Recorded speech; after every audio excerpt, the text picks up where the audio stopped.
ನಾಗೇಂದ್ರ ಬಾಬು ಅವರೇ, ಅದೇ ಪ್ರಶ್ನೆ ನಿಮ್ಗೂ ಅನ್ವಯ ಆಗುತ್ತೆ. ನಿಮ್ ಜೊತೆ ಇದ್ದಂತಹ ಅಲ್ಪಸಂಖ್ಯಾತರು, ನಿಮ್ ಜೊತೆನೆ ಇದ್ದಂತಹ ಬಹಳಷ್ಟು ದಲಿತ ನಾಯಕರು, ನಿಮ್ಮ ಜೊತೆನೆ ಇದ್ದಂತಹ ಹಲವಾರು ಹಿಂದುಳಿದ ನಾಯಕರು ನಿಮ್ಮ ಪಕ್ಷವನ್ನ ಬಿಟ್ಟು ಕಾಲಕ್ಕೆ ತಕ್ಕಂತೆ ಹೊರಗಡೆ ಕಾಲಿಟ್ಟಿದ್ದಾರೆ. ಈಗ ನೀವು ಬಿಜೆಪಿ ಜೊತೆ ಸಖ್ಯ ಮಾಡ್ಕೊಂಡಿದ್ದೀರಿ. ಮುಂದಿನ ದಿನಗಳಲ್ಲಿ ಕುಮಾರಸ್ವಾಮಿ ಅವರಿಗೆ ಒಂದು ದೊಡ್ಡ ಕನಸಿದೆ, ನಾನು 5 ವರ್ಷಗಳಿಗೆ ಪೂರ್ಣಾವಧಿ ಮುಖ್ಯಮಂತ್ರಿ ಆಗಬೇಕು ಅಂತ. ನೀವು ಒಂದು ಸಮುದಾಯಕ್ಕೆ ಸೀಮಿತರಾದರೆ ನಿಮಗೆ ಪೂರ್ಣ ಬಹುಮತ ಬರಲ್ಲ.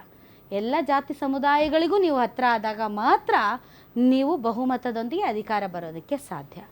ಈಗ ಬಿಟ್ಟು ಹೋದಂತಹ ಸಮುದಾಯಗಳನ್ನು ನೀವು ವಾಪಸ್ ಕರೆದುಕೊಂಡು ಬರಬೇಕು ಅಂದೆ. ಸಿದ್ದರಾಮಯ್ಯನವ್ರನ್ನ ನೀವು ಮುಖ್ಯಮಂತ್ರಿ ಮಾಡಲಿಲ್ಲ ಅಂತ ಅಹಿಂದಾನ ತಗೊಂಡು ಅವರು ಈ ಕಡೆಗೆ ಬಂದುಬಿಟ್ರು. ಈಗ ಸ್ವತಃ ಸಿದ್ದರಾಮಯ್ಯನವರೇ ಅಲಗಾಡ್ತಾ ಇದ್ದಾರೆ.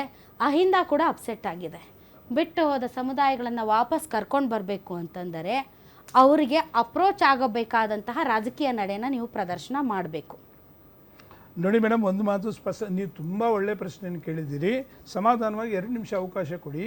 ಅಹಿಂದ ಅಂತಕ್ಕಂಥದ್ದು ಒಂದು ರಾಜಕೀಯ ವೇದಿಕೆ ಮಾತ್ರ ಅಲ್ಲ. ಅಹಿಂದ ಅಂತಕ್ಕಂಥದ್ದು ಸಾಮಾಜಿಕ ನ್ಯಾಯದ ಹೋರಾಟ ಅಂತಕ್ಕಂಥದ್ದು ಕೂಡ ನಮ್ಮ ಭಾವನೆ.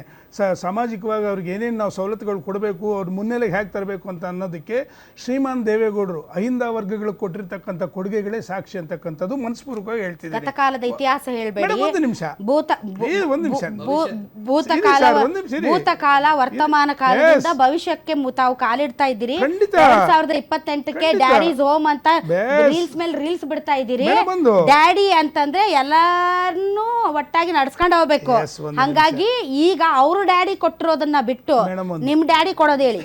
ಒಂದು ನಿಮಿಷ ಹೇಳ್ತಿದ್ದೀನಿ. ಶ್ರೀಮಾನ್ ದೇವೇಗೌಡರು ಒಂದು ಮಾತನ್ನು ಹೇಳ್ತಾರೆ, ಮುಂದಿನ ನನ್ನ ಜನ್ಮ ಏನಾದರೂ ಇದ್ದರೆ ಮುಸಲ್ಮಾನಾಗಿ ಹುಡ್ತೀನಿ ಅಂತಕ್ಕಂಥ ಸ್ಪಷ್ಟವಾಗಿ ಯಾಕೆ ಹೇಳ್ತಾರೆ ಅಂತಂದರೆ ತಳಮಟ್ಟದಲ್ಲಿ ಇರ್ತಕ್ಕಂಥ ವರ್ಗಗಳನ್ನ ಮೇಲೆತ್ತಬೇಕು ಅಂತಕ್ಕಂಥದ್ದು ಒಂದು ನಂಬರ್ 1. ನಂಬರ್ 2, ಆಗಲೇ ಬಿತ್ತೂರು ಒಂದು ಮಾತು. ಸರ್ ಒಂದು ನಿಮಿಷ ಇರಬೇಕು ನೀವು. ನನ್ನ ಸರ್ದಿ ಇದು, ನಾನೀಗ ಮಾತಾಡಲೇಬೇಕು. ಯಾವ OBCಗಳ ನೀವೇ ಹೇಳಿದ್ದೀರಾ? ಯಾವ OBC ನಿಮ್ಮ ಪ್ರಶ್ನೆನೇ ಅರ್ಥ. ನಾನು ಏನು ಹೇಳ್ತಿದ್ದೀನಿ ಹೇಳಿ, ಗತಕಾಲದಲ್ಲಿ ನಡೆದಂಥದ್ದು ಆಗು ಹೋಗಿರೋದನ್ನ ಇವತ್ತು ನೀವು ಅದನ್ನ ರಿಪೀಟ್ ಮಾಡೋದ್ರಿಂದ ಪ್ರಯೋಜನ ಇಲ್ಲ. ಒಂದು ಮಾತು ಹೇಳ್ತೀನಿ ಕೇಳಿ. ಎಸ್, ದೇವೇಗೌಡರು ಹೇಳಿದ್ರು ಏನಂತ, ನಾನು ಮುಂದಿನ ಜನ್ಮ ಇದ್ರೆ ನಾನು ಮುಸಲ್ಮಾನಾಗಿ ಹುಡ್ತೀನಿ ಅಂತ. ತಾವು ಕಾಂಗ್ರೆಸ್ ಜೊತೆನೂ ಮೈತ್ರಿ ಮಾಡ್ಕೊಂಡ್ರಿ, ಈಗ ಬಿಜೆಪಿ ಜೊತೆನೂ ಮೈತ್ರಿ ಮಾಡ್ಕೊಂಡಿದ್ದೀರಿ. ಸೊ ಬಿಜೆಪಿ ಜೊತೆ ಮೈತ್ರಿ ಮಾಡ್ಕೊಂಡಾಗ ಅವ್ರದ್ದೇನು ರಾಷ್ಟ್ರೀಯತೆ, ಅವ್ರದ್ದು ಐಡಿಯಾಲಜಿ ಪ್ರಕಾರ ನೀವು ಅವ್ರ ಜೊತೆ ಮೈತ್ರಿ ಹೋಗಿರೋದಕ್ಕೆ ಕೆಲವೊಂದು ಸಮುದಾಯಗಳು ಅಪ್ಸೆಟ್ ಆಗಿದ್ದಾರೆ. ಅದು ವಾಸ್ತವ. ಅದರಿಂದ ನೀವು ಸತ್ಯದಿಂದ ಮುಖ ಮರೆ ಮಾಡ್ಕೊಂಡು ಹೋಗೋಕ್ಕಾಗಲ್ಲ. ಸೊ ಈಗ ಬಿಟ್ಟು ಹೋದ ಸಮುದಾಯಗಳನ್ನು ಆವಾಗ ಹಂಗಂದಿದ್ರು, ಇವಾಗ ಹಿಂಗಂದಿದ್ರು, ಆವಾಗ ಅದು ಕೊಟ್ಟಿದ್ರು, ಇವಾಗ ಇದು ಕೊಟ್ಟಿದ್ರು, ಮುಗಿದೋಯ್ತು. ಇಟ್ಸ್ ಟೆಸ್ಟೆಡ್ ಆ್ಯಂಡ್ ಫೇಲ್ಡ್ ಕಳೆದ ಚುನಾವಣೆಯಲ್ಲಿ. ಸೊ ಮುಂದೇನು ಮಾಡ್ತೀರಿ ನೋಡಿ. ಒಂದು OBCಗಳು ಅಂತ ಇವತ್ತು ಯಾರು ಅದರ ಮುಖಂಡರುಗಳು ಅಂತ ಹೇಳ್ಕೊಂಡಿದ್ದಾರೆ ಅವರೆಲ್ಲ ಕೂಡ JDS ಇಂದ ಬಂದಂಥವ್ರೆ. ಉದಾಹರಣೆಗೆ ಮಹದೇವಪ್ಪರಾಗಿರ್ಬೋದು, ಜಮೀರ್ ಅವರಾಗಿರ್ಬೋದು, ಸಿದ್ದರಾಮಯ್ಯನವರಾಗಿರ್ಬೋದು. ಅವ್ರಿಗೆ ಏನು ಸವಲತ್ತುಗಳು ಬೇಕಿತ್ತೋ ನಮ್ಮನ್ನು ಬ್ಲಾಕ್ ಮೇಲ್ ಮಾಡಿ ಇನ್ನೊಂದು ಪಕ್ಷಕ್ಕೆ ಹೋಗಿದ್ದಾರೆ. ಇವತ್ತು ಇನ್ನೊಂದು ಪಕ್ಷದಲ್ಲೂ ಕೂಡ ಬ್ಲಾಕ್ ಮೇಲ್ ಮಾಡ್ತಾ ಇರ್ತಕ್ಕಂಥದ್ದು ಸೇಮ್ ಅವ್ರಿಗೂ ಈಗ ಮನವರಿಕೆ ಆಗಿದೆ. ಆದರೆ ಆ ಸಮಾಜಗಳು ನಮ್ಮನ್ನು ದಯವಿಟ್ಟು ಬಿಟ್ಟೋಗಿಲ್ಲ.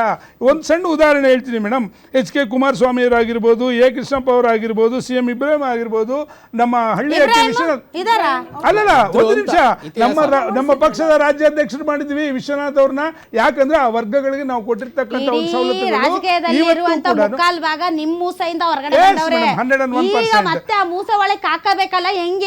ಒಂದು ಆ ಸಮಾಜಗಳ ಪರವಾಗಿ ನಾವು ಹೋರಾಟ ಮಾಡ್ತಾ ಇದ್ದೀವಿ. ಇವತ್ತಿಗೂ ಕೂಡ ಆ ಸಮಾಜಗಳಿಗೆ ನಾವೇನು ಅನ್ಯಾಯ ಮಾಡಿಲ್ಲ. ಕೆಲವು ಜನ ಹೇಳ್ತಾರೆ ಒಂದು ಮಾತನ್ನ, ಮೇಡಮ್ ಇದನ್ನ ನೀವು ಸ್ಪಷ್ಟವಾಗಿ ತಿಳ್ಕೋಬೇಕು, ನೀವು ಎಲ್ಲ ಬಿಜೆಪಿ ಜೊತೆ ಹೋಗಿದ್ದೀರಾ ಅಂತಕ್ಕಂಥ ಪದ ಬಳಕೆ ಮಾಡ್ತಾರೆ ಕೆಲವು ಜನ. 2020 ಬಿಜೆಪಿ ಜೊತೆ ಹೋದಾಗ್ಲೂ ಕೂಡ ಆ ಸಮುದಾಯಗಳಿಗೆ ನಾವೆಲ್ಲೂ ಅನ್ಯಾಯ ಮಾಡಿಲ್ಲ ಅಂತಕ್ಕಂಥದ್ದು ಘಂಟಾಘೋಷವಾಗಿ ಹೇಳ್ತಾ ಇದ್ದೀನಿ. ಅವ್ರು ನಮ್ಮ ಹೃದಯದಲ್ಲಿ ಇಟ್ಕೊಂಡು ನಾವು ಕೆಲಸ ಮಾಡ್ತೀವಿ ಅವ್ರ ಪರವಾಗಿ. ಆದರೆ ಆ ಸಮಾಜದ ಕೆಲವು ಮುಖಂಡರುಗಳು ಹೋಗಿರ್ಬೋದು, ಆ ಸಮಾಜಗಳು ನಮ್ಮನ್ನು ಬಿಟ್ಟು ಹೋಗಿಲ್ಲ ಅಂತಕ್ಕಂಥದ್ದು ಸ್ಪಷ್ಟ. ಈಗ ದೊಡ್ಡವರು ಆವಾಗಲೇ ಒಂದು ಮಾತು ಹೇಳಿದ್ರು, ಈಗ ಅಹಿಂದ ವರ್ಗ ಸಿದ್ದರಾಮಯ್ಯನಿಂದ ಹೋಗ್ತಾ ಇದೆ, ನಾವು ಯಾರನ್ನ ನಂಬ್ಕೊಂಡು BJP JDSಗೆ ಹೋಗ್ಲಿ ಅಂತೇಳಿ. ಸರ್ ದೊಡ್ಡವ್ರು ಒಂದು ಮಾತು ಹೇಳ್ತೀನಿ, JDS ಇಂದ ಇಬ್ರಾಹಿಂ ಇರ್ಬೋದು, ಮಿರಾಜುದ್ದೀನ್ ಪಟೇಲ್ ಇರ್ಬೋದು, ಎಚ್ ಕೆ ಪಾಟೀಲ್ ಇರ್ಬೋದು, A ಕೃಷ್ಣಪ್ಪ ಇರ್ಬೋದು, H ವಿಶ್ವನಾಥ್ ಇರ್ಬೋದು, ಇಷ್ಟು ಜನನ ನಾವು ರಾಜ್ಯಾಧ್ಯಕ್ಷರು ಮಾಡಿದ್ದೀವಿ. ನಿಮ್ಮ ಕಾಂಗ್ರೆಸ್ ಪಕ್ಷ ಇದೆಯಲ್ಲ, ಒಂದ್ ನಿಮಿಷ ನಿಮ್ಮ ಸಿದ್ದರಾಮಯ್ಯ ನೇತೃತ್ವದ ಕಾಂಗ್ರೆಸ್ ಪಕ್ಷ ಇಲ್ಲಿ ತನಕ ಕಾಂಗ್ರೆಸ್ ಅಲ್ಲ ಬಿಡಿ ಸರ್ ಅವರು 23 ಜನ ರಾಜ್ಯಾಧ್ಯಕ್ಷರಲ್ಲಿ ಒಬ್ಬರೊಬ್ರು ಮುಸ್ಲಿಂ ಗ್ರೌಂಡ್ ದಲ್ಲಿ ಸ್ಪರ್ಧೆ ಮಾಡಿದ್ರು ಅವರು. ಒಬ್ಬರು ಮುಸ್ಲಿಂ ನಾಯಕರನ್ನ ಇಲ್ಲಿ ತನಕ ರಾಜ್ಯಾಧ್ಯಕ್ಷರು ಮಾಡಿಲ್ಲ ಕಾಂಗ್ರೆಸ್ ಪಕ್ಷ. ಹೋಮ್ ಮಿನಿಸ್ಟರ್ ಮಾಡಿರೋದು ಕೂಡ ರೋಷನ್ ಬೇಗ್ ಅವ್ರನ್ನ ದೇವೇಗೌಡ್ರೆ ಹೊರತು ನೀವಲ್ಲ. 4% ರಿಸರ್ವೇಶನ್ ಡಿಸಿಷನ್ ದೇವೇಗೌಡರು ಕುಮಾರಸ್ವಾಮಿ ಅಲ್ಲ ಮೇಡಮ್, 4% ಮೀಸಲಾತಿ ಮುಸ್ಲಿಂ ಕೊಟ್ಟಿದ್ದು ದೇವೇಗೌಡ್ರೆ. ಅಹಿಂದ ವರ್ಗಕ್ಕೆ ದೇವೇಗೌಡರು ತನ್ನದೇ ಆದಂತ ಕೆಲಸ ಮಾಡಿದ್ದಾರೆ. ಬಟ್ ಆ ಜನ ಮರ್ತಿದ್ದಾರೆ. ಯಾಕೆ ಮರ್ತರು ಅಂದ್ರೆ ಕೆಲವೊಂದು ಸಂಘಟನೆಗಳಿಂದ. ಈಗ ಸಂಘಟನೆಗಳು ಸಿದ್ದರಾಮಯ್ಯನಿಂದ ಹೋದ್ರು. ಸಿದ್ದರಾಮಯ್ಯನವರು ಅದೇ ಸಂಘಟನೆ ಬಳಸ್ಕೊಂಡು ಮುಂದಕ್ಕೆ ಹೋದ್ರು. ಬಟ್ ಇವತ್ತು ಜಬ್ಬಾರ್ನ ನಜೀಮ್ ಇವ್ರನ್ನ ಗೋವಿಂದರಾಜ್ ಅವ್ರನ್ನ ಇರ್ಬೋದು, ರಾಜಣ್ಣವ್ರಾಗ್ಬೋದು, ರಕ್ಷಣೆಗೆ ಬರ್ಲಿಲ್ಲ, ಅಸಹಾಯಕತೆ ಹೋದ್ರು. ಯಾಕೆಂದ್ರೆ ಇವರೆಲ್ಲ ಸೇರಿ ಇವತ್ತು ಅಹಿಂದ ಕಟ್ಟಿದ್ದು.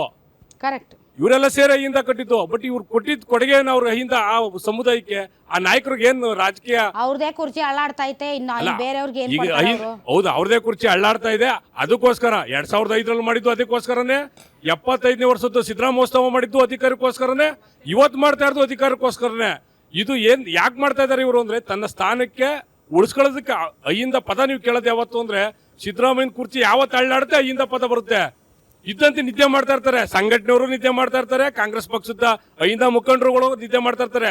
ಸಿದ್ದರಾಮಯ್ಯನ ಕುರ್ಚಿ ಅವ್ರು ಸ್ವಲ್ಪ ಅಳ್ಳಾಡಿದ್ರೆ ಅವತ್ತು ಅಹಿಂದ ಮುನ್ನೆಲೆ ಬರ್ತದೆ. ಇಲ್ಲ ಇವರು ಜಾರಕಿಹೊಳಿ ಅವರು ಬೆಳಗಾಮಲ್ಲಿ ಹೇಳಿಕೆ ಕೊಡ್ತಾರೆ, ಮಾದೇವಪ್ಪನವರು ಮೈಸೂರಲ್ಲಿ ಹೇಳಿಕೆ ಕೊಡ್ತಾರೆ, ಇಲ್ಲ ಯಾರೋ ನಜೀಮ್ ಅಂತಿಯವರು ಕೋಲಾರದಲ್ಲಿ ಹೇಳಿಕೆ ಕೊಡ್ತಾರೆ. ಹೊರತು ಇದಕ್ಕೆ ರಾಜಕೀಯ ಪ್ರಾತಿನಿಧ್ಯ ಆಗಲಿ, ಶೈಕ್ಷಣಿಕ ಆಗಲಿ, ಆರ್ಥಿಕವಾಗ್ಲಿ ಕೊಡ್ತಾ ಇಲ್ಲ ಇವರು. SCB TSP ಅಮೌಂಟ್ನ ಈ ಗೃಹಲಕ್ಷ್ಮಿ ಬಳಸ್ಕೊತಾರೆ. ಇದೇ ಮುಸ್ಲಿಂ ಸಮುದಾಯಕ್ಕೆ ಏನ್ ಹೇಳಿದ್ರು ಅವರು, ಈ ಚುನಾವಣೆ ಪೂರ್ವದಲ್ಲಿ ನೀವು ಅವ್ರ ಪ್ರಣಾಳಿಕೆ ನೋಡಿ, ವರ್ಷಕ್ಕೆ 10,000 ಕೋಟಿ ಕೊಡ್ತೀವಿ ಅಂದ್ರು. ಈ 2-3 ವರ್ಷದ್ದು ತಗೊಳ್ಳಿ 3,000-4,000 ಕೊಟ್ಟಿದ್ದಾರೆ. ಇವರು ಅಹಿಂದ ಸಂಘಟನೆ ಬಲ ಮಾಡ್ತೀವಿ ಅಂದ್ರೆ ಆ ವರ್ಗಕ್ಕೆ ಕೆಲಸ ಮಾಡಿ ತೋರಿಸ್ಬೇಕು ಇವರು. ಈಗ ಮುಸ್ಲಿಮ್ಸು ಏನು ಮುಂಚೆ ದಳ ಇದ್ರು, ದಳ ಬಿಟ್ಟು ಕಾಂಗ್ರೆಸ್ಗೆ ಹೋದ್ರು ಅಂತ, ಅದೇ ಥರ ನೆಕ್ಸ್ಟ್ ಇವಾಗ ಕಾಂಗ್ರೆಸ್ ಬಿಟ್ಟು AIMಗೆ ಹೋಗ್ತಾರೆ. ಅವರೇ ಆದ ಒಂದು ಪಕ್ಷ ಕಟ್ಕೊಳ್ಳಿ.